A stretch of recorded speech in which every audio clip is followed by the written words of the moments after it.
Oh, the weather's really bad today. I hope there's no tornadoes. Don't worry, Percy. We will be fine as long as Thomas isn't mad about anything. Wait, are you saying Thomas can control weather? Well, of course. He's a magical train with a face. Oh no. Thomas, you have a fat face. Percy. Oh no.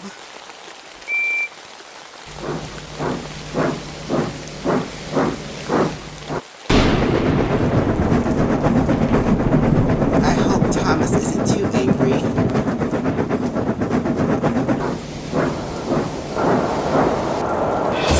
Oh my goodness!